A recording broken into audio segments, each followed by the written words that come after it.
Bo día, moitas gracias a todos por reunirse a esta charla divulgativa. Moitas gracias tamén á Unión Galega de Cooperativas e ao Consello Galego de Consumidores e usuarios tanto polas súas aportacións e participación durante toda a fase de elaboración do Pacto Social da Vivenda 21-25 como por a participación nesta charla divulgativa. Agradecer as dúas entidades e agradecer tamén personalmente aos dous participantes en este foro, que foron os que participaron tamén no grupo de traballo de elaboración deste pacto, a Iván Blanco e a Miguel López,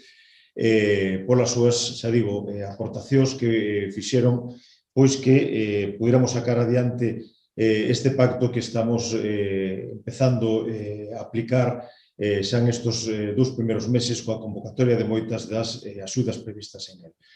Sin máis, doulle paso a Conselleira de Medio Ambiente, Territorio e Vivenda, Ángeles Baquemejuto, para facer a introducción desta charla divulgativa. Bos días, Conselleira. Moi bons días, Heriberto, director xeral do Instituto Galego da Vivenda do Solo. Agradecerlle o esforzo que está facendo de maneira que cumplamos estritamente ese pacto social pola vivenda onde tanto traballaron Iván Blanco, o igual que Miguel López Crespo, xunto, co resto de persoas que representan institucións, asociacións, colexios e federacións que dou lugar a que sexamos un referente a nivel nacional e que distintas comunidades autónomas se estén facendo eco xa non só do diálogo e do traballo en sí, sino das medidas que se están levando a cabo. Non só se trata de implementar medidas, tamén se trata de poder chegar á sociedade. E dende a administración, moitas das veces cometemos un erro, que creemos que aquelo estudiado, que nos mesmos verificamos, que nos informan dende intervención e dende o punto de vista xurídico que plasmamos nun documento e que despois trasladamos no DOGA, xa é coñecido por toda a cidadanía, e iso non é así. Motivo polo cal temos unha serie de recursos que han de chegar ao territorio, que debemos de analizar, que debemos de pautar, e este pacto é un pacto aberto onde teremos que seguir introducindo cambios porque eses cambios son os que nos demanda a sociedade. Hoxe reunímonos con dous colectivos imprescindibles. Por un lado, é o cooperativismo que está facendo ese esforzo para dinamizar o solo residencial que sacaremos a concurso o máis asiña posible. É o caso de Ofimático na Coruña, Valdecorvos en Pontevedra, tamén en Ferrol, en Lugo, e estudiando distintas posibilidades como é o caso de Santiago. E despois están os consumidores, que é ata onde chega o produto final e que pide de nós os consumidores e que podemos facer por eses consumidores. Ao final, a vivenda non se trata só de un fogar, é o lugar de convivencia, acabou sendo o lugar de traballo durante esta pandemia, pero no que pasamos de un xeito ou de outro o menos o 50% da nosa vida, porque precisamos descansar, precisamos evadirnos, estar nese lugar seguro, e ese é o noso fogar. Por lo tanto, despois de xurdir froito dun consenso a través do Observatorio da Vivenda, este pacto o que fixemos foi unha serie de charlas divulgativas en liña, porque non podía ser de outra maneira, para intentar chegar e ao mesmo tempo dicirvos que o que xa puxemos en marcha. E o que vamos a poñer en marcha é o resultado, que de aquí ao ano 2025 temos que autocalificarnos, que é a mobilidade de 1.080 millóns de euros e, sobre todo, chegar ás familias, esas 70.000 familias. Pero algo fundamental, a vivenda tamén son postos de traballo. E, polo tanto, a consecución, o mantemento deses máis de 30.000 postos de traballo. Por que comenzamos? Comenzamos no mes de xaneiro xa por quitar unha línea importantísima que é a deficiencia enerxética, da cal foi un auténtico furor o primeiro mes con máis de 500 solicitudes e que supón 16,9 millóns de euros para desenvolver ao longo destes 3 anos, o 21, 22 e 23. Pero, ainda así, temos que chegar máis ás comunidades de propietarios, temos que chegar máis aos donos das vivendas, porque de maneira reiterada nos están pedindo cales son as condicións, e onte mesmo o Instituto Galego da Vivenda e do Solo esquematizaba aínda máis estas axudas para que sexamos capaces de chegar e que nunca sexa unha traba a documentación que teñamos que presentar ou non sexa unha traba o descoñecemento para poder chegar. Está aberta, como sabedes, creo que recordar, ata o mes de xullo, e nese sentido non dubidedes nunca en descolgar o teléfono ou a través de un correo, porque darásevos a información precisa xa que vos necesitamos para que vos implementedes este tipo de axudas tamén no territorio. No mes de marzo convocaremos tamén as axudas para a conservación, a mellora da seguridade e a accesibilidade de vivendas. Estas axudas van dirixidas a financiar actuacións de rehabilitación en edificios ou vivendas a nivel individual, mellora de cimentación, de estruturas de instalacións, conservacións de cubertas, azoteas e fachadas, instalación de ascensores, salva escaleiras ou rampas, ou a instalación domótica e outros avances tecnolóxicos para aquelas persoas que teñen unha dependencia. Neste sentido, estamos falando co Afegán, estamos falando cos distintos concellos, pedíndolles toda a axilidade do mundo e que poñan estas axudas como prioridade para poder chegar, independentemente que fixemos un esforzo de simplificación por parte da Consellería e a nós incluso nos serve esa declaración que se fai ante o Concello, pero que moitas veces supón que, servíndonos a nós, o Concello fai a exixencia da licencia en sí, polo tanto, hai dificultades para chegar a bo porto. E tamén convocaremos neste mesmo mes de marzo os préstamos para a rehabilitación que permiten, por un lado, conceder financiamento a promotores e, por outro lado, pois que podamos dar préstamos ou ben cualificados ou ben axudas económicas directas. Así, no pacto contémplanse axudas a comunidades de vivendas de promoción pública tamén, orientadas á rehabilitación, á conservación e á mellora, porque falamos de sacar vivenda pública, pero ao igual que en todo, esa vivenda pública pois necesita unhos cuidados, de aí que quitemos unhas líneas específicas. Axudas que van destinadas ás comunidades de propietarios para a actuación de elementos comuns, pero tamén habrá axudas para a rehabilitación de vivendas no ámbito rural, a particulares que sexan autopromotores de vivendas en núcleos rurais de concellos con saldo demográfico negativo. E, por último, xa no pacto tamén incluímos medidas orientadas a impulsar o solo residencial, tal como decía anteriormente, e gracias ás cooperativas, pois, e gracias ao esforzo que fixeste xa o pasado ano, hai unha mobilidade moi importante naquelas zonas onde hai unha gran demanda. Estamos traballando arreo en Vigo, agora mesmo estamos para aprobar, correxirame se non o director xeral, pois o proxecto de expropiación e estamos a piques de presentar no Concello o de urbanización, un impulso moi importante tamén para a construción de 1.600 vivendas, no caso do Concello de Vigo, que é dos concellos onde hai maior demanda de vivenda. Por lo tanto, agradecervos os esforzos que facedes tamén as cooperativas neste eido. Pero a política de vivenda ha de ser tamén política social e hoxe mesmo xa en Nodoga e dentro deste pacto social pola vivenda a convocatoria de axudas o alugueiro para mulleres vítimas de violencia de xénero. Son un total de 2,7 millóns de euros. Así, dende a Xunta de Galicia, ofrecemos a posibilidade de garantir un fogar a estas mulleres, a estas persoas que sofren a violencia doméstica e axudalas na consecución e o desenvolvemento da súa nova actividade, tanto a elas como as vítimas de trata, que tamén existen, e incluso pois a mozos, mozas, rapaces e rapazas que tamén son vítimas moitas veces e se quedan sós, polo tanto, temos que axudalos e temos que impulsalos. Facemos un doble esforzo e, polo tanto, dentro deste bono, debido á pandemia, suplementamos e, polo tanto, por parte da Xunta de Galicia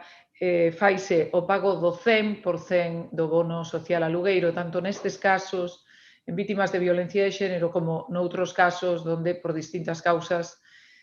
pois a súa situación económica non é a máis desexable.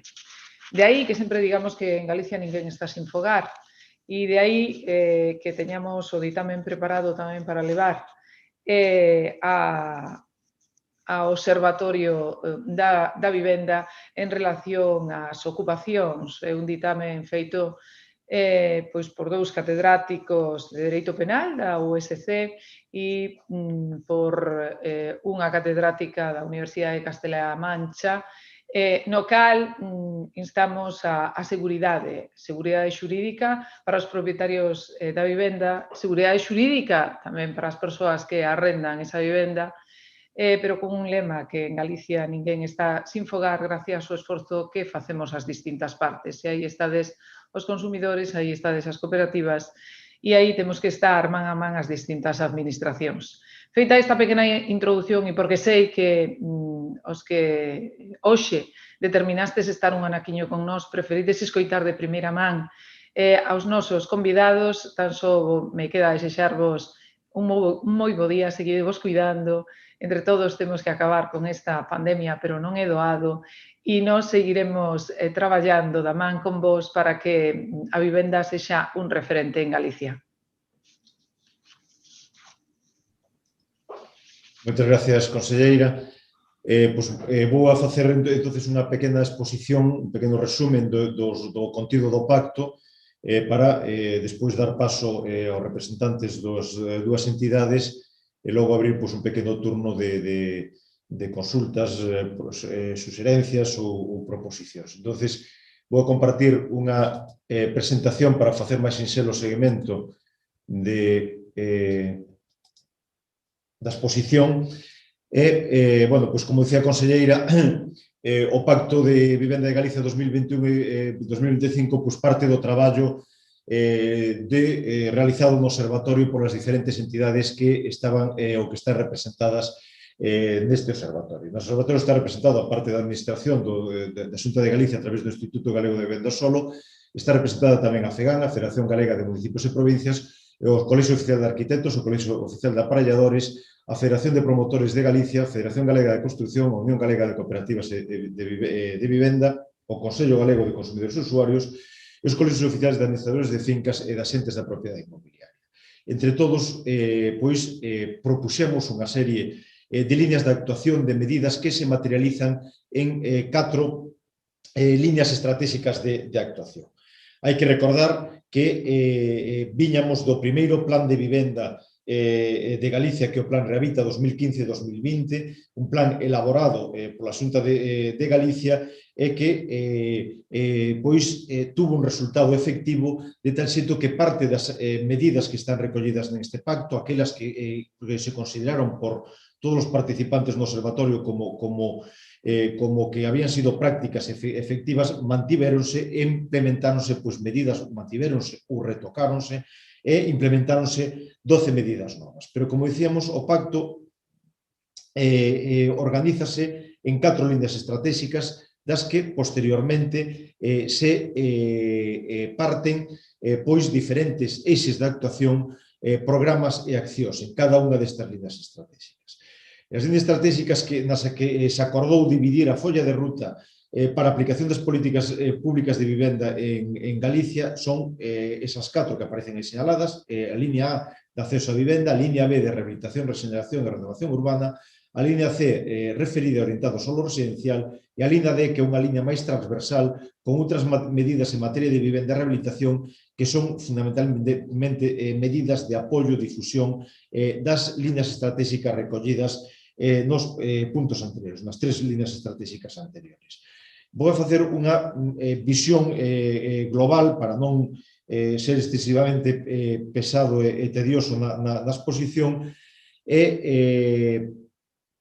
empezando pola liña estratégica 1, por acceso a vivenda. Esta liña estratégica 1 ten fundamentalmente está orientada en facilitar o acceso a vivenda, fundamentalmente a aqueles colectivos que teñen unha maior dificultade de acceso en dous ámbitos. Por un lado, o acceso a vivenda, a adquisición de vivenda, e tamén o acceso a vivenda en réxime de alugueiro.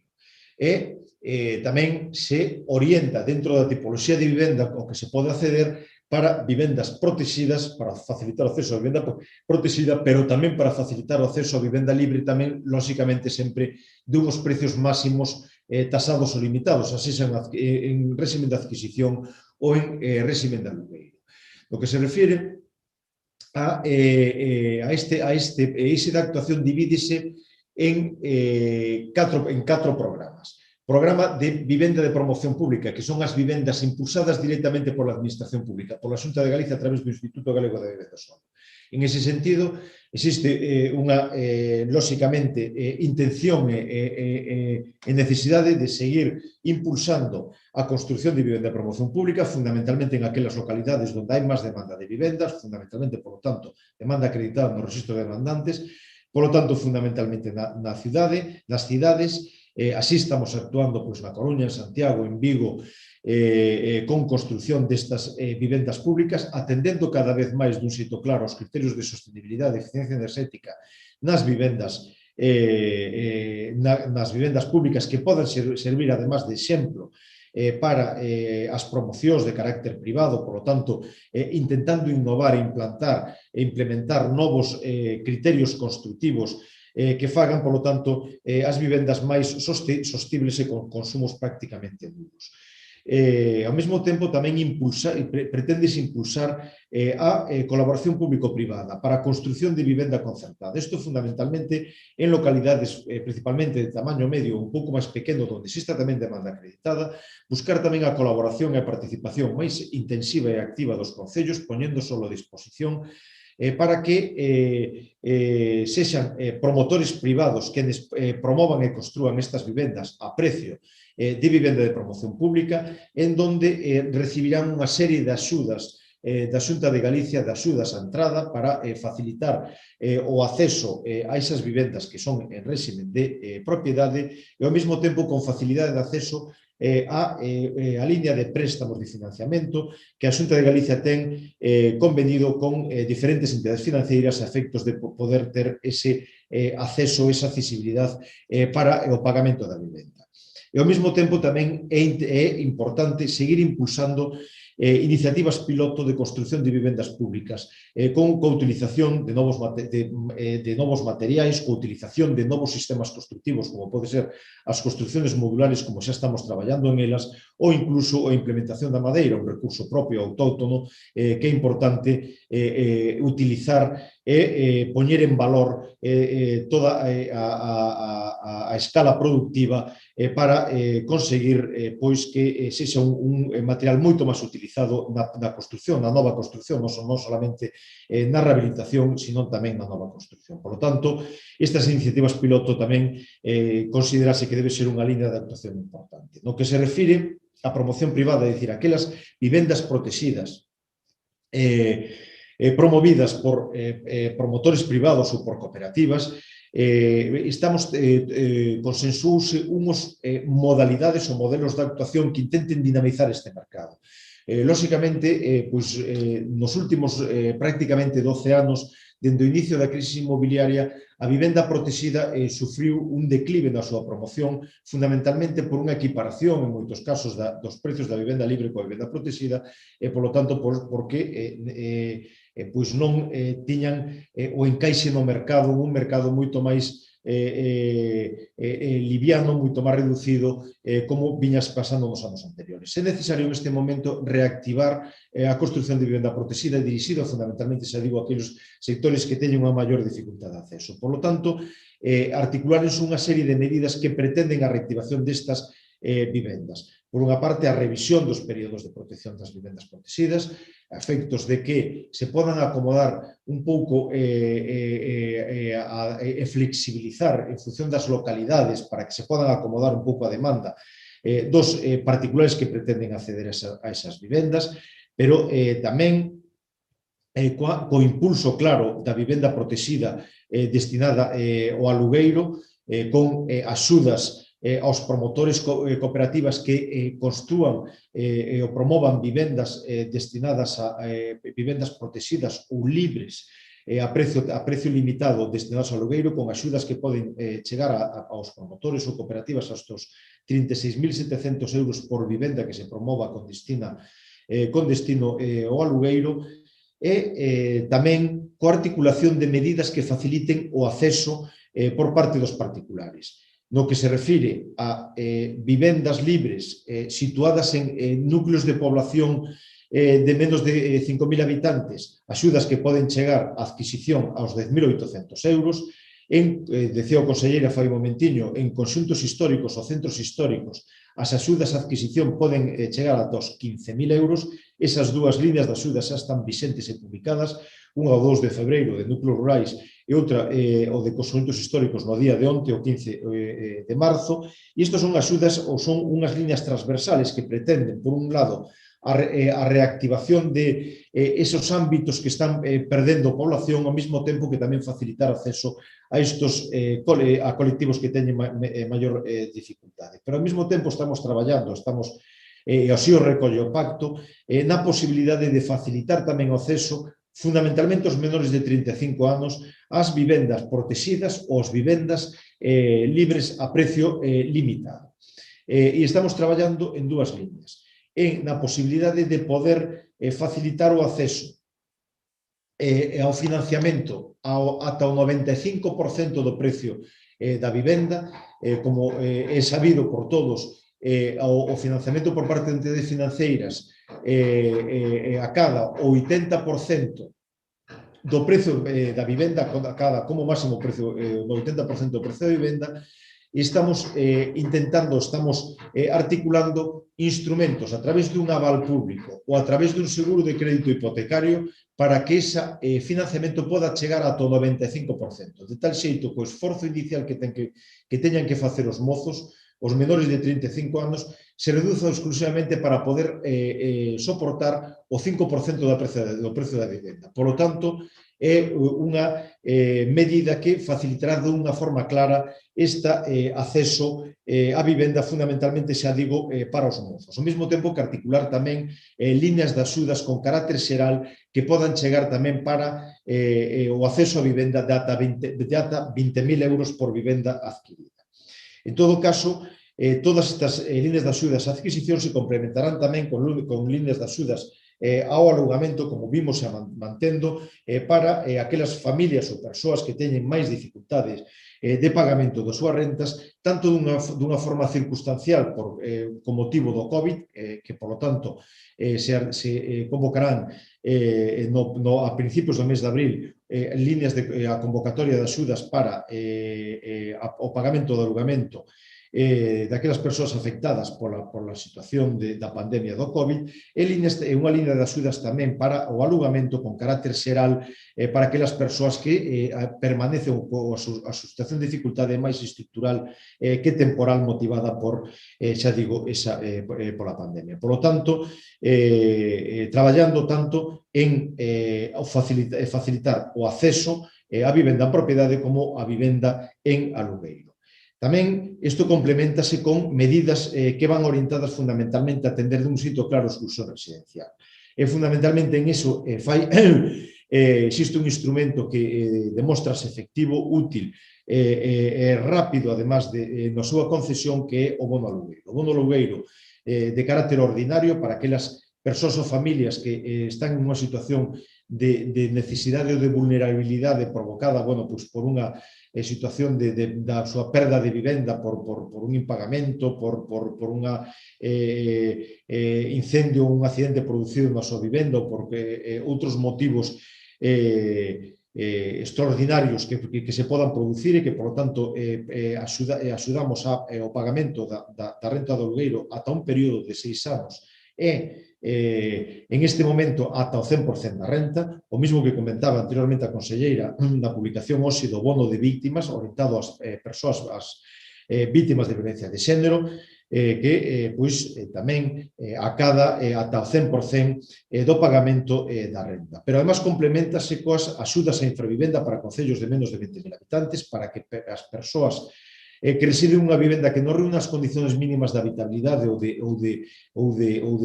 salubridade podan acceder a axudas de ata 15.000 euros para pois, dotar esa vivenda desas condicións mínimas de habitabilidade.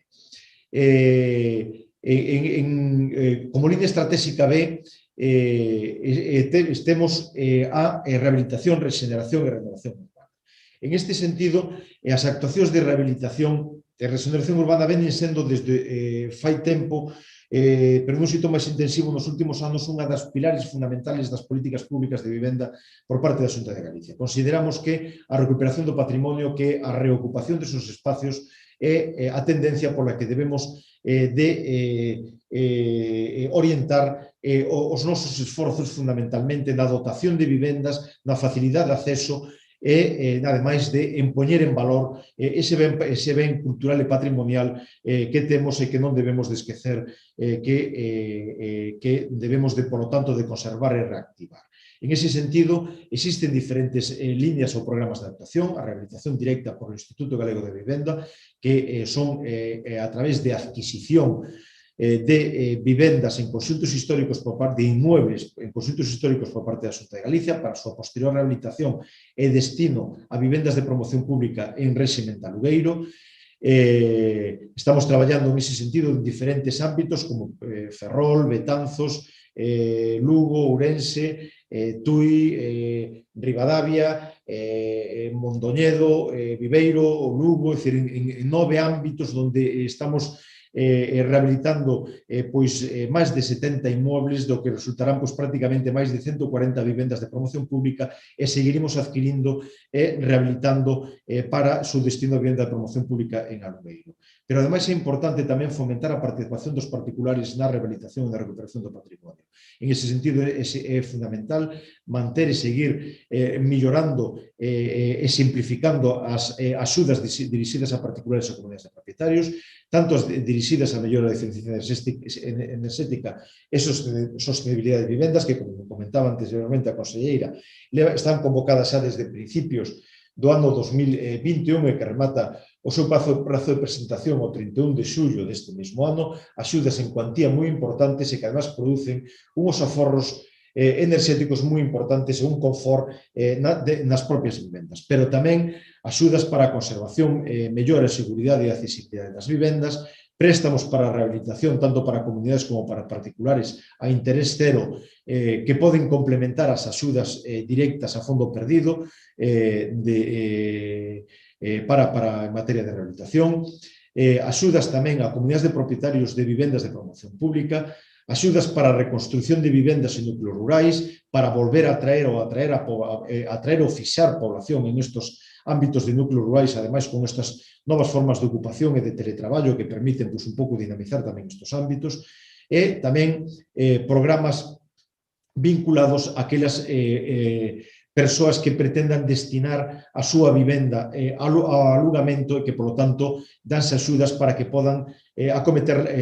tarefas de adecuación e mellora da súa vivenda para poñela en alugamento. E, ademais, todo iso tamén impulsado con medidas de bonificacións fiscais para a rehabilitación, tanto para particulares como para empresas ou persoas xurídicas que traballen ou se destinen á rehabilitación. Pero tamén existen axudas para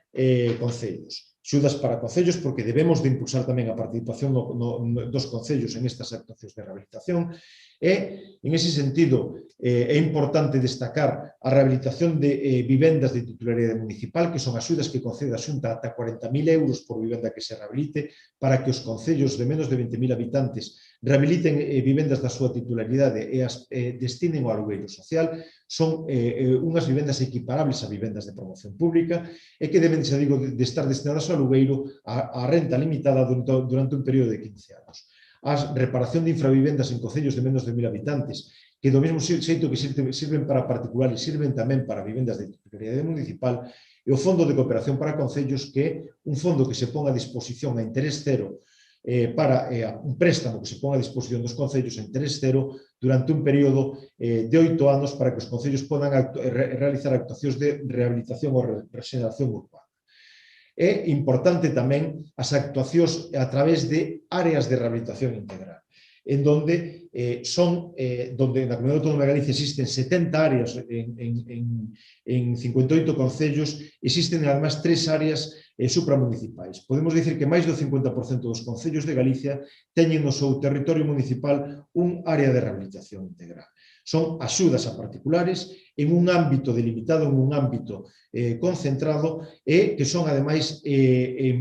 compatibles coas axudas de eficiencia enerxética. Por lo tanto, axudas que están orientadas á recuperación dun ámbito integral, xa que poden, ademais, conlevar as actuaciones de regeneración urbana a través de axudas que se conceden tamén aos concellos. É unha figura moi importante que se está a implantar e que trae causa da Lei de Rehabilitación aprobada pola Xunta de Galicia, impulsada pola Xunta de Galicia e aprobada no ano 19, que é a Lei de Rehabilitación, que son as áreas Resolve, que son unhas actuacións intensivas públicas en ámbitos de conxuntos históricos que se atopen en un alto estado de deterioro. En ese sentido, estamos a traballar xa en 3 ámbitos, como é o caso de Mondoñedo, como é o caso da Cidade Vella da Coruña e como é o caso de Ribadavia, e estamos xa analizando ou incluir 3 ámbitos máis en estas áreas de rehabilitación, como pode ser o caso de Tui, Betanzos e Ferrol, para facer actuacións, xa digo, intensivas de recuperación e rehabilitación nestes ámbitos. Ao mesmo tempo, todo isto complementase, lóxicamente, con outras actuacións en materia de rehabilitación, como pode ser as actuacións que estamos a realizar no casco vello de Vigo, onde a Xunta de Galicia ten o 90% da súa participación e que tamén é unha dotación moi intensiva. A liña está 3, ICA 3, que é a liña orientada fundamentalmente a solo residencial, a posta no mercado de solo residencial con destino a vivenda protegida. É unha liña fundamental para favorecer o acceso a vivenda, tanto en alugamento como en régimen de propiedade de aquelas persoas que teñen unha maior dificultade de acceso. Neste sentido, temos a solo residencial disponible. Decía antes a conselleira que nos próximos semanas vamos a facer unha nova convocatoria para a adxudicación de solo residencial en Lugo, en Ferrol, en Pontevedra e na Coruña, solo residencial que pode ser adxudicado tanto en venda ou en dereito de superficie. En dereito de superficie, lóxicamente, con destino a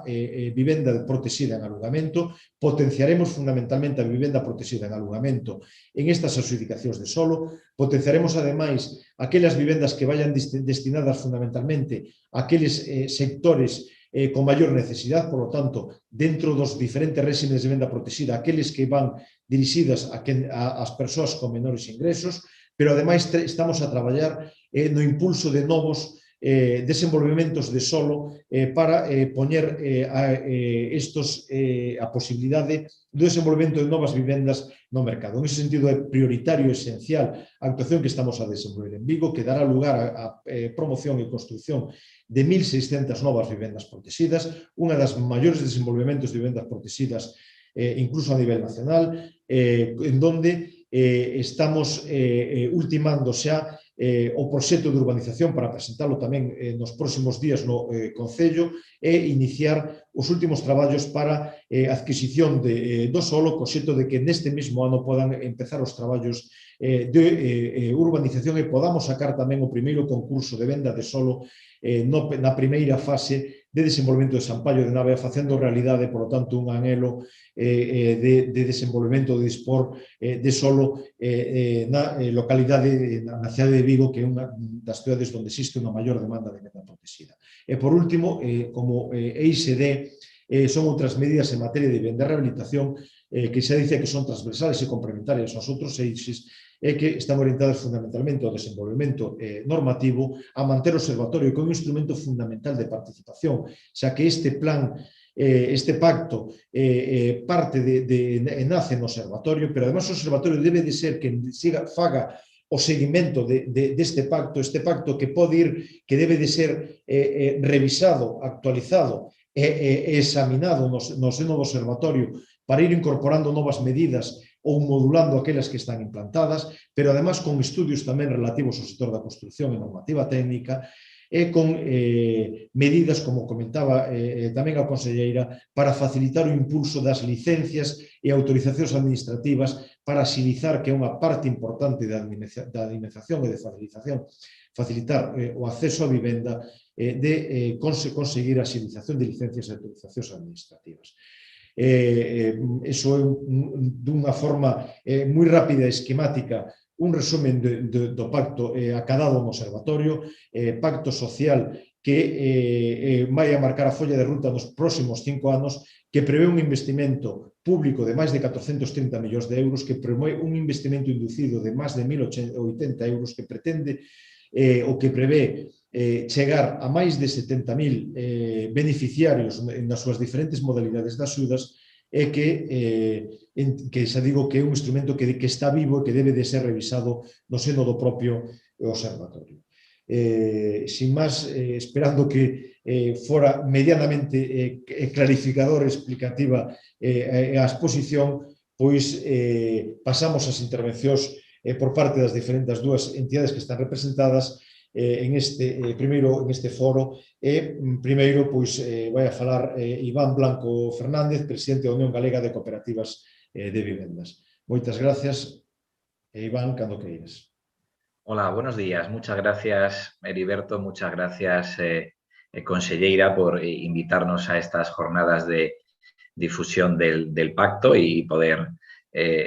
mostrar nuestra cara ante la gente y poder explicar nuestro punto de vista, ¿vale? Agradecer también la iniciativa del observatorio, que llevamos ya trabajando un par de años y que se demuestra, como ha explicado Heriberto, con un instrumento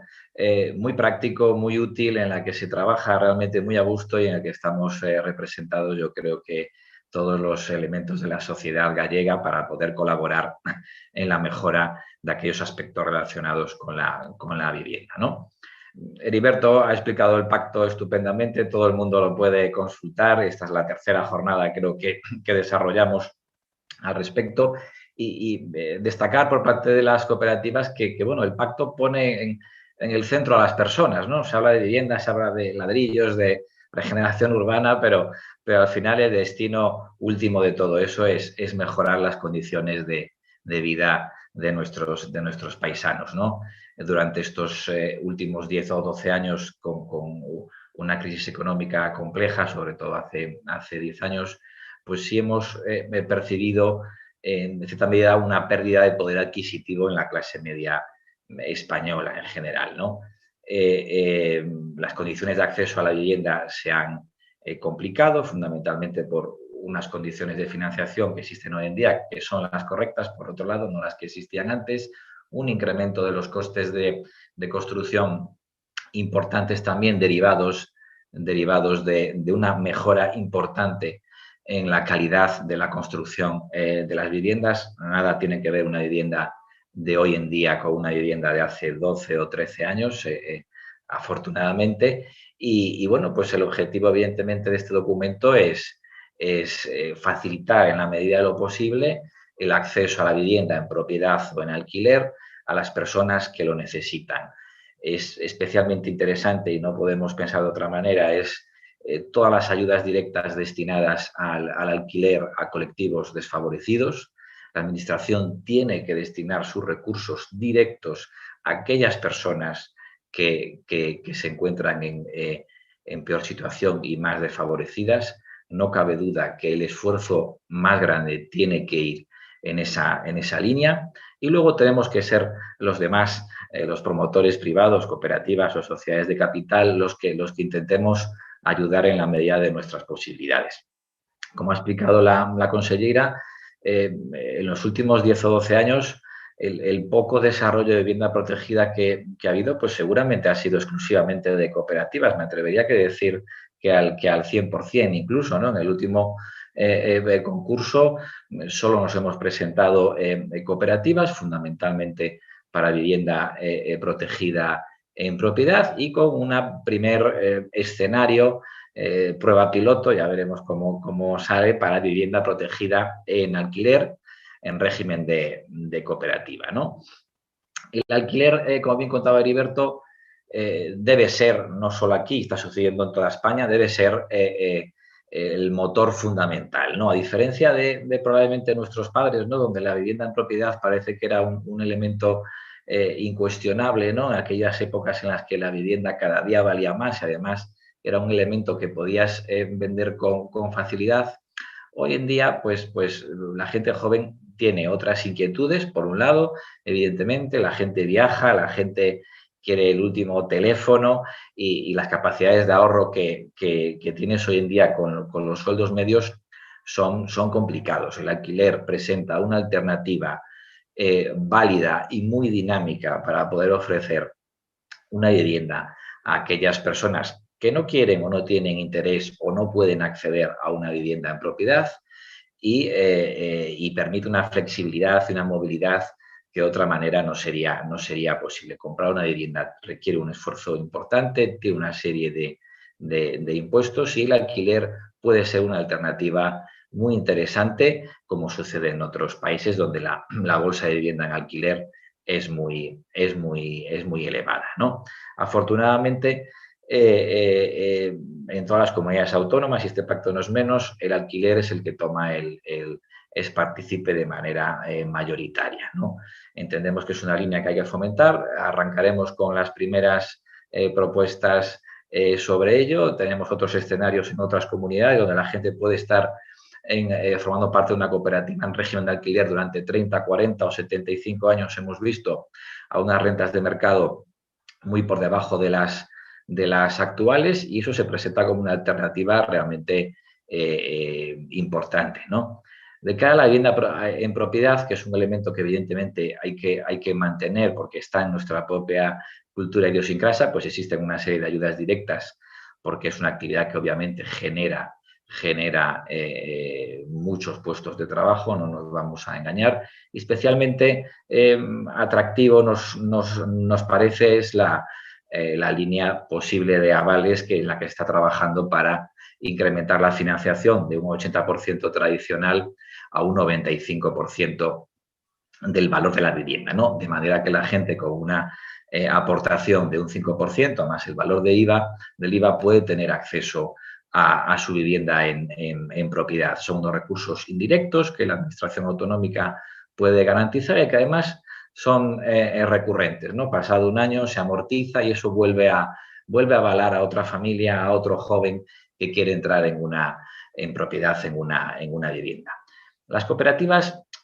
somos sociedades de personas, no somos sociedades de capital. Realizamos viviendas a estricto precio de coste para nuestros asociados. No voy a decir que es la fórmula única, pero evidentemente sí tengo que decir que es la mejor, ¿no? Podemos ofrecer a nuestros asociados un producto a estricto precio de coste y con un nivel de calidades superior a la vivienda libre o a otros proyectos con sociedades de capital que obviamente tienen su beneficio y es perfectamente lícito, ¿no? Pero bueno, sí hemos estado durante estos años de poca actividad presentes en el desarrollo de vivienda protegida y desde luego lo vamos a seguir estando y estamos encantados de que se vuelva a sacar el concurso de suelo en las próximas semanas y haremos el esfuerzo posible para poder acudir a él, ¿no? La línea estratégica B de regeneración urbana, pues sí es verdad que contamos con experiencias en otras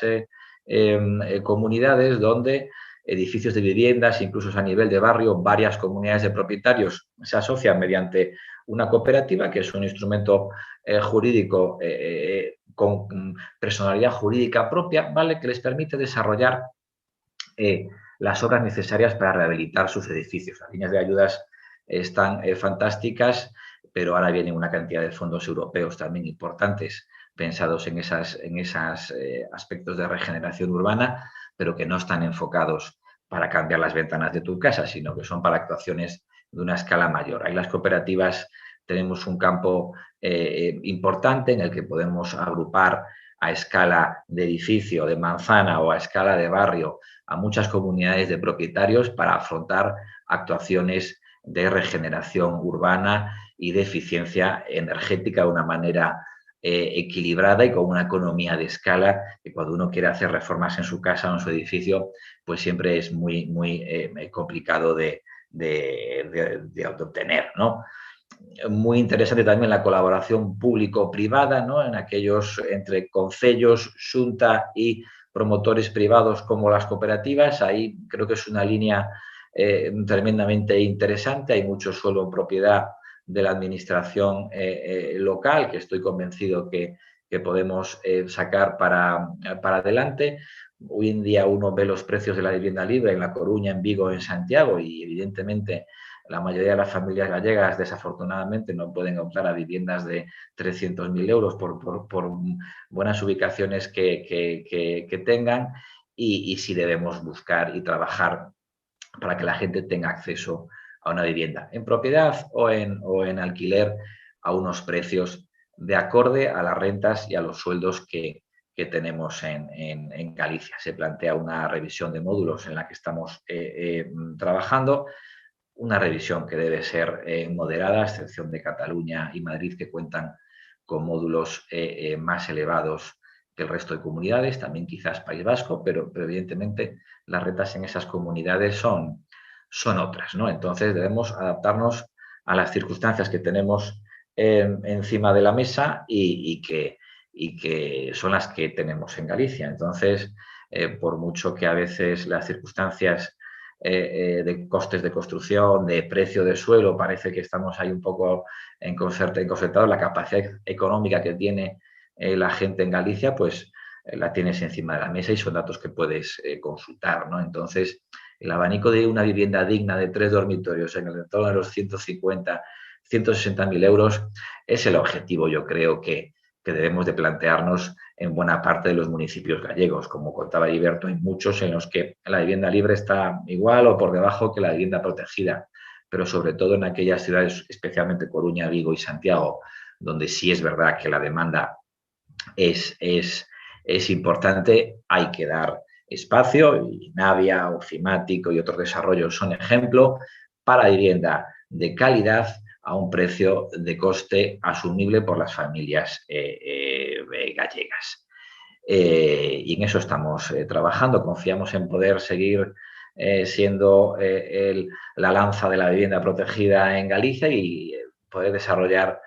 toda la vivienda protegida que podamos, y que al mismo tiempo se puedan unir otros agentes que deben participar y se deben unir en el desarrollo de vivienda protegida para tener un campo amplio importante, una cartera de vivienda protegida importante, de alquiler una cartera muy amplia, que la administración pública pueda desarrollar sus viviendas, especialmente pensamos en centros históricos y ámbitos de regeneración urbana. Hay ciudades pues, como Orense o Lugo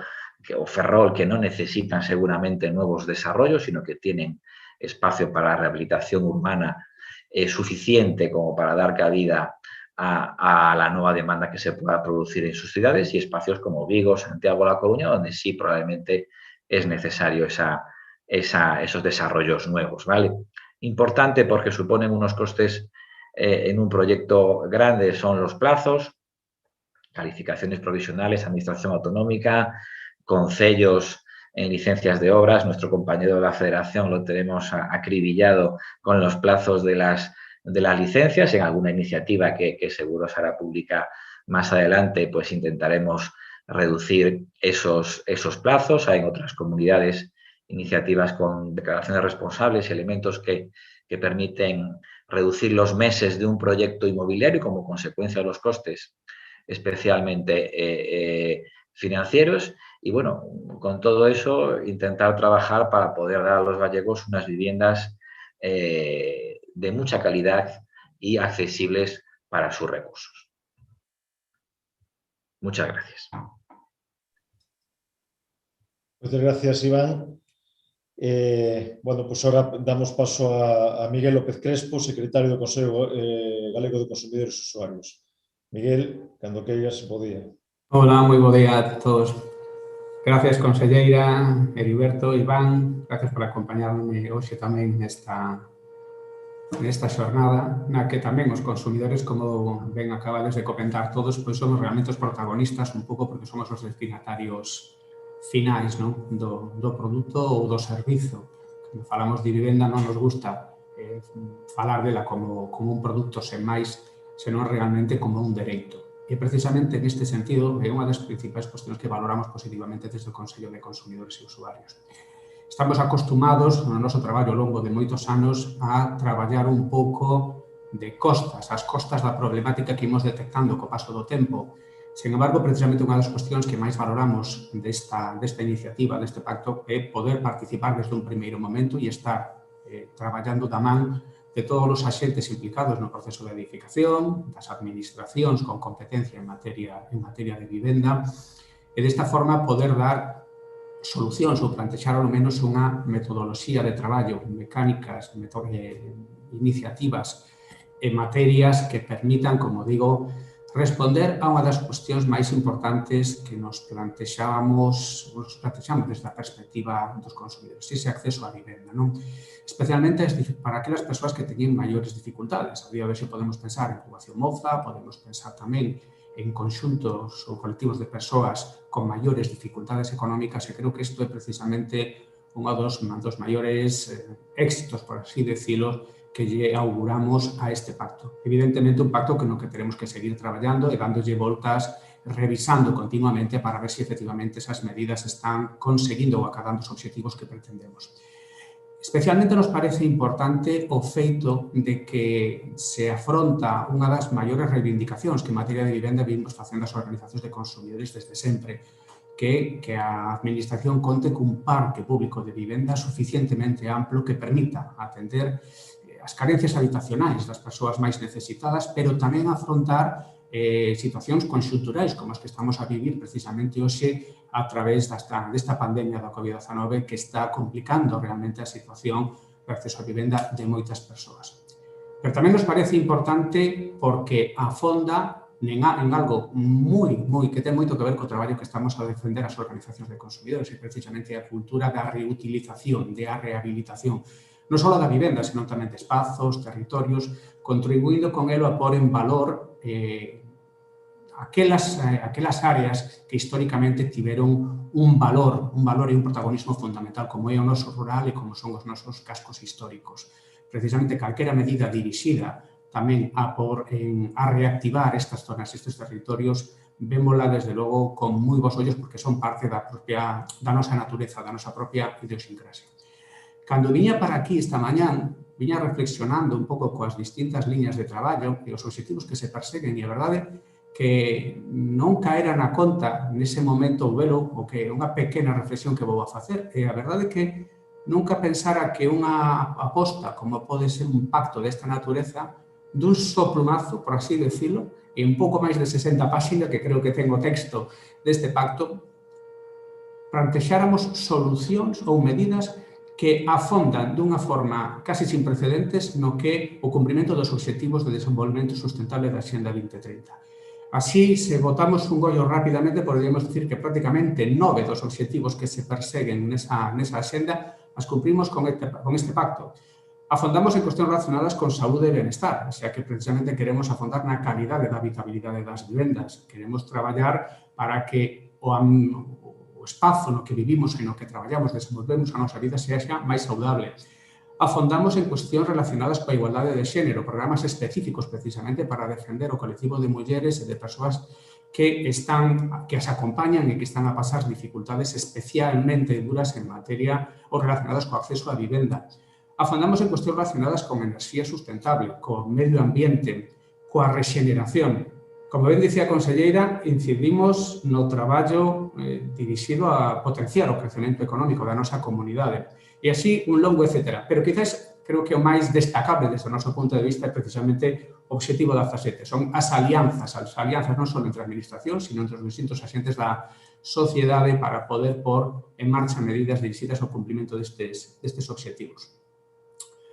Como ben dicía, desde as organizacións de consumidores facer unha análise pormenorizada do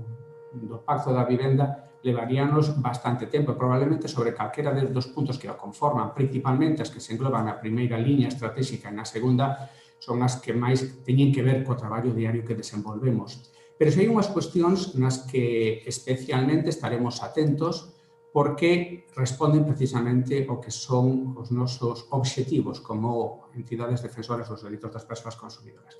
Estamos especialmente interesados no cumprimento das medidas dirixidas a fornecer dunha vivenda ás persoas que máis o necesitan. Vamos a vixiar precisamente contribuir e traballar conxuntamente para que sexan eficaces e eficientes precisamente para que tamén se poda utilizar esos recursos para que cheguen ao maior número de persoas e tamén facendo o mellor uso dos recursos públicos e privados que se poñan en marcha para acadalo.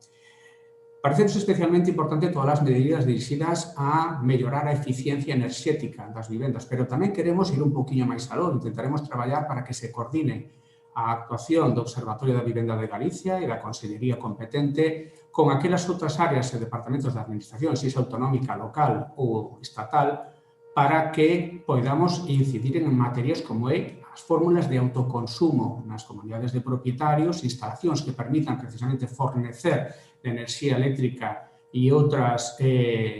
necesidades ás comunidades de propietarios e tamén vivendas unifamiliares ou conxuntos de vivendas de distintos consumidores. Especialmente importante cuestións relacionadas coa calidade. Facía unha referencia importante, Iván, que sempre quizás a máxima das organizacións de consumidores, intentar ofrecerlle ao consumidor a mellor relación calidade-prezo. Queremos efectivamente que sexa accesible, pero tamén cunha calidade. E isto foi unha das cuestións que precisamente nos deu moito traballo no pasado, afondar na calidade real das vivendas que nos atopábamos e a problemática derivada de defectos ou vicios na construción, algo que creo que tamén temos moi presente neste Observatorio de Vivenda de Galicia para intentar minimizar ao máximo a posibilidade de que estas situacións poidan darse. Creo que tamén é moi importante afondar na política impositiva. Cando falábamos do pacto, lembraredes, Iván, Heriberto, que precisamente unha das cuestións que máis nos preocupaba era, xa sei que moitas das veces non é competencia, non podemos chegar todo longe que quixéramos, pero que tamén debemos traballar para trasladar a quen si teña competencia, sexa a nivel do Estado, a posibilidade de que se artellen medidas dirixidas a que os impostos que temos que sufragar ou axudas que poidamos ter cando queramos apostar pola rehabilitación e a reforma do noso fogar, pois nos permitan desenvolvela dunha forma fácil, non? E realmente que poidamos enfrontar esa situación. Cando falábamos de tributos autonómicos, tamén fixemos unha consideración ao respecto do imposto de transmisións patrimoniais e tamén esperamos que a Administración autonómica, dentro das posibilidades, plantexe alo menos unha cuestión que nos está a xerar bastante problemática e que moitos usuarios nos veñen trasladando nos últimos tempos, e que ten que ver co feito de que cando falamos dun umbral, dun limiar de patrimonio para ter en conta a posibilidade de que se apliquen bonificacións ou rebaixas no tipo impositivo, que se teña tamén en conta as cargas que asume a persoa que adquire unha vivenda. Non nos parece razoable o conxunto de consumidores que cando adquirimos unha vivenda se conte no patrimonio o valor desa vivenda que adquirimos, pero non se teña en conta o pasivo que supón a contratación dunha fórmula de préstamo hipotecario ou similares para poder acceder precisamente a esa vivenda. Coñecemos situacións, algunhas que teño que dicir moi moi cercanas a min, nas que familias numerosas quedaron fora da posibilidade de aplicar esa fórmula precisamente de rebaixa ou esa rebaixa no imposto derivado, como digo, da aplicación desta fórmula de cálculo. E tamén no eido autónomo, no eido local, favorecendo e reducindo ao máximo os tributos e as cargas para os veciños, para os cidadáns que decidan adquirir unha vivenda ou, sobre todo, por en marcha opcións de rehabilitación ou de reforma. Queda tamén, non vou insistir máis, como dicía Iván, porque senón o noso compañeiro da FEGAM seguramente acabe un pouco cabreado connosco por dicirlle sempre o mesmo, pero evidentemente nós tamén temos esa problemática, tamén a detectamos cando queremos acometer algo tan simple como reformar a nosa vivenda, cambiar un cuarto de baño ou facer obras que permitan mellorar a accesibilidade e a calidade de vida das persoas máis necesitadas, sobre todo os maiores e persoas con discapacidade ou que teñan algunha dificultade de mobilidade. Por último, non quería esquecer dúas cuestións, as relacionadas cos aspectos financeiros, é dicir, as relacións con entidades financeiras, por exemplo, algo que xa figura expresamente precisamente no pacto e que cando falemos da adquisición de vivenda que as fórmulas de financiamento e os acordos que se cheguen ás entidades respecten escrupulosamente non só a normativa, senón tamén as liñas jurisprudenciais, especialmente as do Tribunal de Xustiza da Unión Europea, para evitar que se inclúa ningún tipo de cláusula, condición que cause desequilibrio ou poida considerarse abusiva á luz precisamente do que se entende na directiva de cláusulas abusivas con consumidores. Pero tamén recoñecendo que é unha problemática moi importante na que afondaba Heriberto, a conselleira, tamén Iván, as dificultades para poder acceder a esa parte de prezo que supón unha vivenda e que, aínda que moitas das veces podamos atopar, sobre todo persoas novas, que poden dispor, afortunadamente, dunha capacidade económica para enfrontar os pagos periódicos, pero que, sin embargo, teñen esa dificultade para o acceso inicial, para esa parte, ese 20% habitualmente que non adoita incluírse. Tamén é especial que esas fórmulas de avais ou esas fórmulas de seguro de crédito hipotecario tamén estean perfectamente revisadas e que non conten ou inclúan ningún tipo de penalización ou cargos ao consumidor que poidan dificultar un pouco ou agravar a súa situación precisamente. Non imos a mellorar por unha banda, solucionar unha problemática e introducir outra. Por último, algo que ás veces se nos escapa, pero que, aínda que está previsto xa na lei de 2012, na lei de vivenda, falase da arbitraxe, falase da posibilidade de introducir as fórmulas de arbitraxe para a resolución de conflitos, sobre todo en relación con contratos relacionados coa compra de vivenda protegida, da vivenda pública. Pero creo que deberíamos tamén artellar fórmulas dirixidas para que todas estas iniciativas e estas medidas que estamos implementando, sexa con particulares que deciden incluir a súa vivenda nun plan, nun programa dos incluídos neste pacto para ofrecela, poñela no mercado, relacións que poidan ter consumidores con cooperativas ou cos rectores, cos órganos rectores desas cooperativas, todos os axentes da edificación, creo que é importante que traballemos na creación e na posta en marcha decididamente de fórmulas de resolución extrajudicial de conflitos. Tamén mesmo incluso entre particulares, algo que precisamente, dentro do Consello, a organización que eu represento, puxemos en marcha moi recentemente en colaboración co sector inmobiliario, precisamente unha fórmula de resolución de conflitos que se basa precisamente na axilidade e na gratuidade. Creo que isto é moi importante porque a día de hoxe atopamos situación ou fórmulas que nos permitirían solucionar esta problemática, arbitraxes institucionais, pero que non sempre nos serven cando os protagonistas da relación son particulares. Para estes supostos, creo que tamén debemos traballar para convencelos de que é unha boa fórmula para axilizar as relacións e mellorar precisamente a confianza de todos os participantes, de todos os axentes. Son moitas as cousas que debería dicir, pero non sei como vou de tempo, probablemente me teña pasado ou non, pero, quería facer en conxunto unha valoración moi positiva deste pacto e, por suposto, lembrar que os recursos son os que temos, pero intentaremos utilizalos e recomendar que se utilicen de forma máis eficiente para poder acadar ese objetivo fundamental que permitir que as persoas que teñen dificultades para acceder a unha vivenda o poidan conseguir. Moitas gracias, Miguel. Gracias aos dous, a Iván e a Miguel. Creo que as vosas exposicións coas vosas visión desde os colectivos que representades poñen de manifesto, lóxicamente, unhas visións moi claras da incidencia, da importancia que ten o pacto da vivenda ao que chegamos, o acordo que chegamos con este pacto da vivenda. Pon tamén de manifesto, lóxicamente, que hai que seguir traballando en profundizar en liñas de actuación, pero creo que temos unha folla de ruta, un camiño perfectamente marcado e, como vimos insistindo, creo que a aportación de novas solucións o que nos está abrindo novas portas, novas posibilidades e novos camiños para entrar en novos ámbitos que profundizarán en mellorar o acceso, a calidade e o benestar das familias galegas no eido da vivenda. Pola miña banda, non sei se algo máis, se non, damos paso ás consultas e preguntas que poda haber, se vos parece. Efectivamente, Sergio, non sei se... Heriberto, temos xa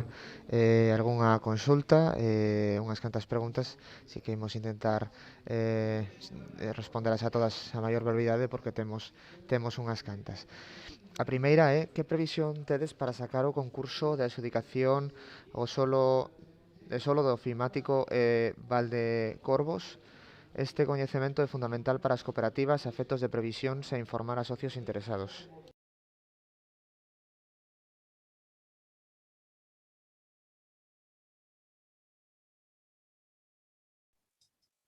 Conselleira, contesto eu, conselleira.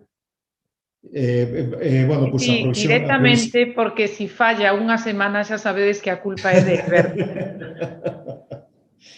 Bueno, a previsión é que efectivamente estamos traballando na nova convocatoria de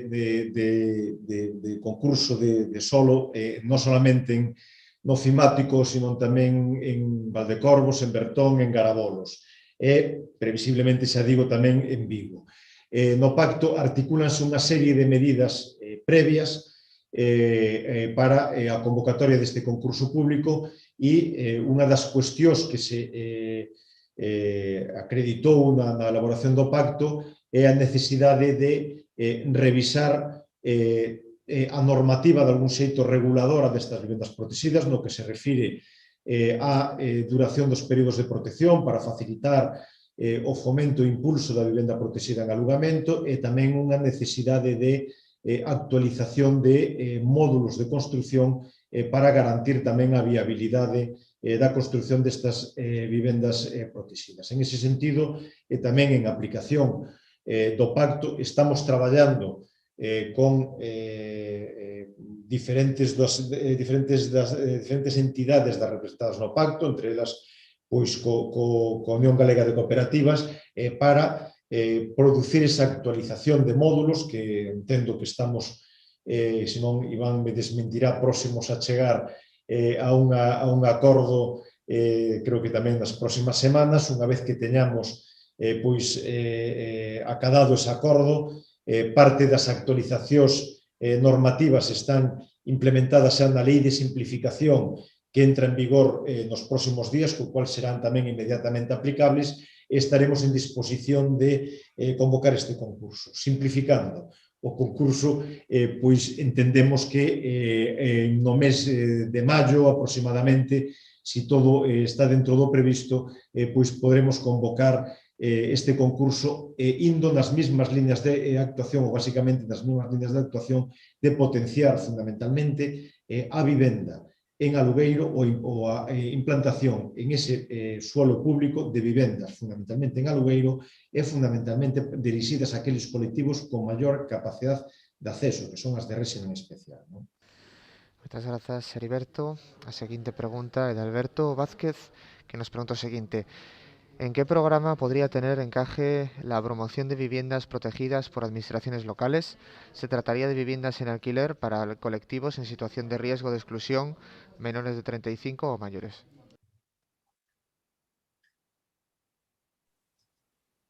Bueno, ese programa ten encaixe a través de dúas modalidades. Se é para concellos de menos de 20.000 habitantes e son vivendas de titularidade municipal, a través do programa de axudas a vivendas de titularidade municipal, que, xa digo, poden acadar ata os 48.000 euros para a recuperación e rehabilitación desas vivendas e incluso complementadas, no seu caso, con axudas a través do Fondo de Cooperación, que é un préstamo interés cero a devolver en 8 anos. Por lo tanto, axudas a fondo perdido de ata 48.000 euros e, se non fora suficiente, fondo de cooperación que préstamo interés cero durante 8 anos, para concellos de menos de 20.000 habitantes. Pero para calquera concello de máis de 20.000 habitantes ou incluso para os de menos de 20.000 habitantes existe unha liña claramente de axuda que é as de fomento do parque público de vivendas en alugueiro. Ese fomento do parque de vivendas en alugueiro pode estar dirixidos a un promotor público ou promotor privado. De xeito xa en convocatorias anteriores algún concello recibiu axudas ao amparo deste programa, que pode chegar, xa digo, ata os 38.000 euros por vivenda de nova construción ou rehabilitada, que se destine ao alugamento durante un período de 25 anos e, lóxicamente, a unha renda limitada. Por lo tanto, ten encaixe claramente en calquera desos dos programas para creación e fomento de vivendas en alugamento a través dunha administración local. Muchas gracias, Heriberto. Traslado a seguinte pregunta de Dolmen Asesores Inmobiliarios. Coméntanos o seguinte. Nos dedicamos a la gestión de cooperativas. Tenemos varios proyectos pendientes de calificación. ¿Cuándo se publicarán las ayudas para la compra de vivienda protegida? Muchas gracias.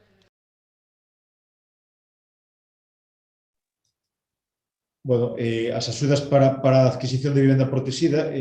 como dixemos antes, creemos que é un dos piares importantes do pacto, o facilitar o acceso e, en este sentido, estamos traballando na modalidade que comentamos, bueno, pues todos os interventes, na conselleira, Iván, Miguel e eu mismo, da importancia de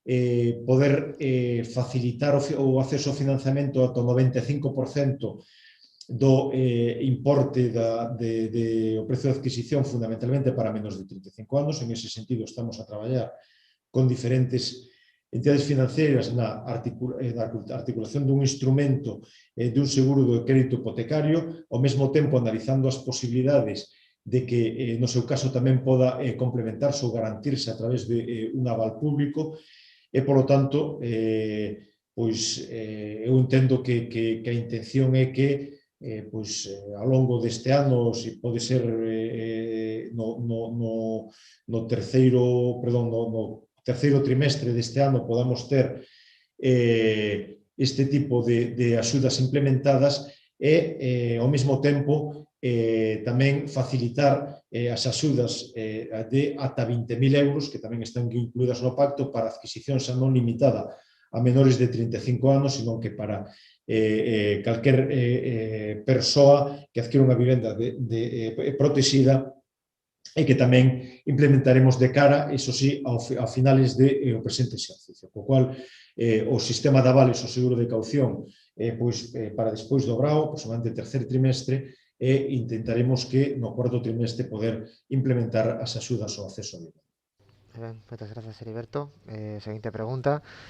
¿Hay una estimación de fecha de publicación y aplicación tanto de las ayudas directas para la adjudicación a cooperativistas, así como de la línea de avales de hasta el 95%?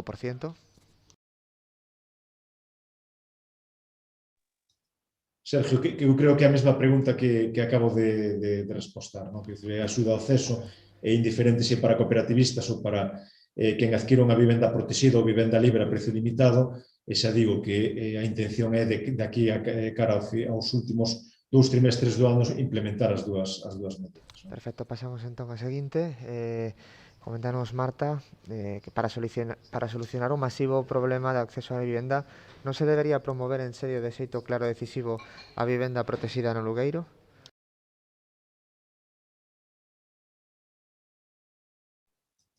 Bueno, eu non quero monopolizar as contestacións, entón se quere intervir alguén, eu creo que eso, creo que o contestou Iván da súa exposición claramente, quer dicir, tamén Miguel fixo referencia que no pacto, no debate no seno dos debates do pacto, todos coincidimos en que hai que favorecer e fortalecer o acceso á vivenda en alugamento. En ese sentido, existen diferentes líneas de traballo dentro do pacto, líneas normativas de flexibilización e axilización de tal xeito que poda facer ou viabilizar a construción e promoción de vivendas protegidas, e tamén, xa digo, axudas directas a promotores e cooperativistas, non? Pero, bueno, eu non sei se alguén quere comentar. Iván, creo que decir Sí, algo. bueno, no cabe duda que el parque de vivienda de alquiler en España, tanto pública como privada, es escaso en comparación con cualquier país de nuestro entorno. Siempre hemos tenido una cultura de vivienda en propiedad, pero sí es verdad que seguramente las generaciones más jóvenes cada vez menos, ¿no? Hay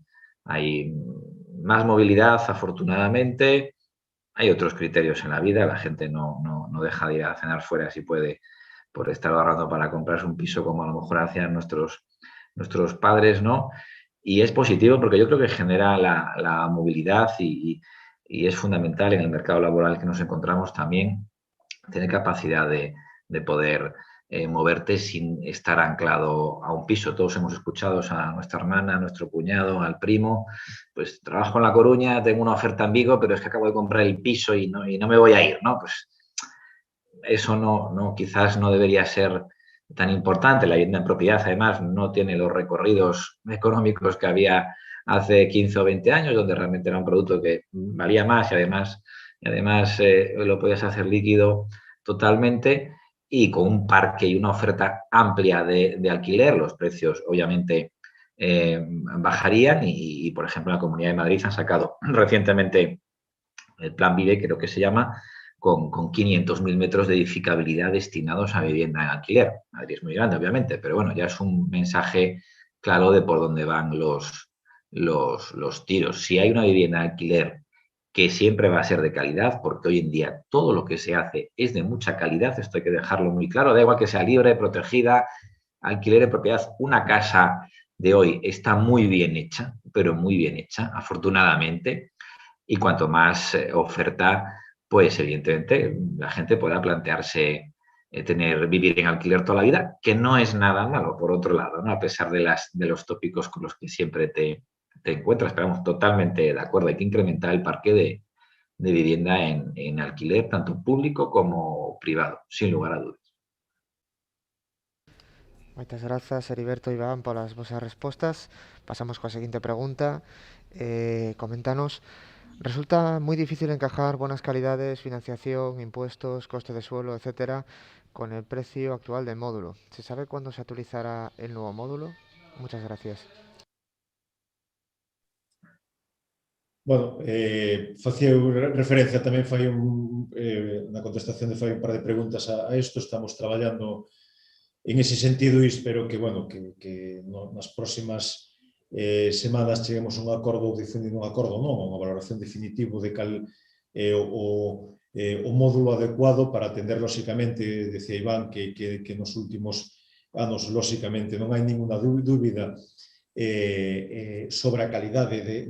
do resultado final das vivendas, se xan libres, protegidas. Miguel antes facía referencia e eu recordo que fai anos, efectivamente, unha das principales inquedanzas da Asociación de Consumidores eran as reclamacións por vicios de defectos constructivos. Así me corrixirá Miguel, pero eu creo que nos últimos anos cada vez eso é menor, é unha prova palpable de que, lóxicamente, a calidade da vivenda é unha asignatura vencida. Lóxicamente, hai que seguir insistindo en cuestións de eficiencia, de mellora, de consumos, en ese sentido, pero, lóxicamente, nadie pon en dúbida o resultado final da calidade das vivendas. Entonces, para atender esas calidades, lóxicamente, contamos con un módulo que se atopa desactualizado, con carácter general en todo o territorio nacional. Aquí estamos traballando na súa actualización. Levamos 12 anos sin a revisión dese módulo, polo tanto, eu creo que, bueno, pues, finales deste mes, principios do vindeiro mes, teremos un módulo perfectamente actualizado que dé viabilidade a construción de vivenda protegida, tanto en alugueiro como en compra. Grazas, Heriberto. Xustamente temos unha pregunta en relación con isto que comentabas, pregúntanos como vai compatibilizar esa eventual actualización do módulo con facer asequible o acceso á vivenda protegida nas necesarias calidades que deban implementarse.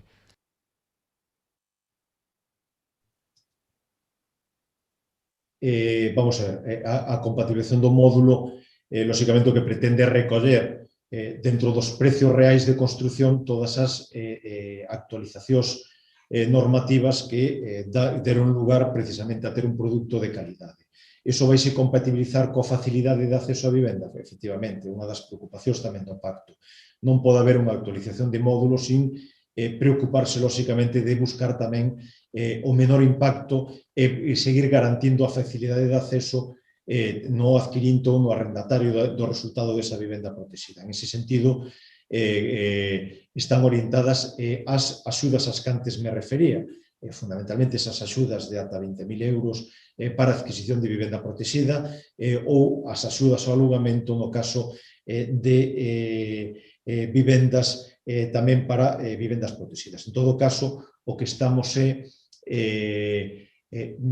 actualizando os precios máximos, os módulos de construción destas vivendas protegidas, pero tamén estamos buscando, xa digo, menor repercusión na adquisición a través de axudas directas ao adquirente e no alugueiro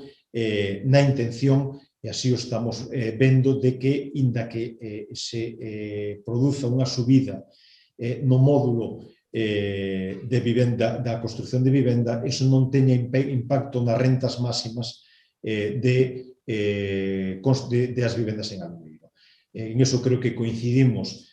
tanto no pacto como nos debates que estamos mantendo ahora, que os precios, as rendas máximas da vivenda protexida en estes momentos se atopan dentro de as importes máximos que poden ser asumibles por as persoas as que van destinadas e, polo tanto, a subida dos módulos non tería impacto na renda, sino os precios, esos precios serían compensados coas axudas.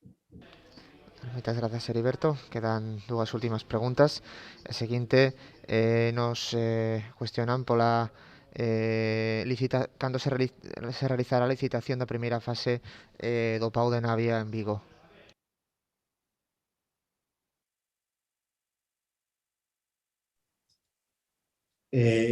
Como dixo antes a conselleira na súa primeira intervención, estamos rematando os traballos de urbanización, os traballos do proxecto de urbanización e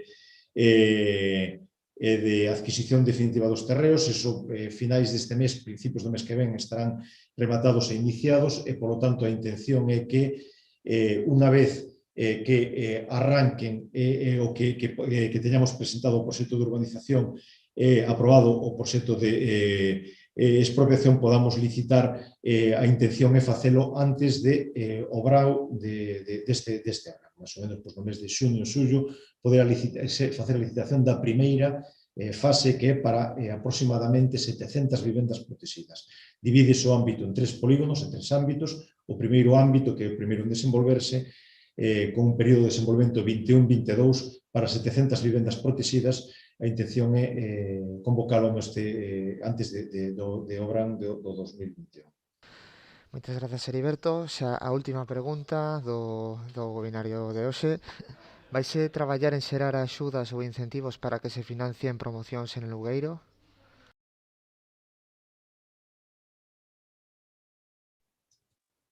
Si, así o recollo o pacto, así hai unha medida recollida especificamente, e que é o fomento do parque de vivenda en alugueiro, que son as que xa me referín, de ata 38.000 euros por vivenda que se destine a alugamento. Ademais de, como complemento, xa digo, de outras medidas de carácter normativo que van orientadas a flexibilizar e a favorecer a construción de vivenda protexida en alugamento, fundamentalmente no que se refire a períodos de protección dos períodos de protección destas vivendas protegidas, que vai a facer máis viable a promoción de vivenda protexida en alugamento. Pero sí que os hai recollido, porque foi un dos debates e centros no que se centrou fundamentalmente o debate no pacto. Moi ben, pois chegamos xa ao final das cuestións dos usuarios e usuarias que estiveron a presenciar este evento online, esta charla. Sen máis, procedemos a finalizar a quenda de preguntas. Non sei se queredes engadir algo máis para finalizar, se non damos xa por concluído o evento. Grazas a todos os relatores. Gracias. Grazas. Gracias a todos pola vosa participación. Moi bo día. Moi bo día. Buen día.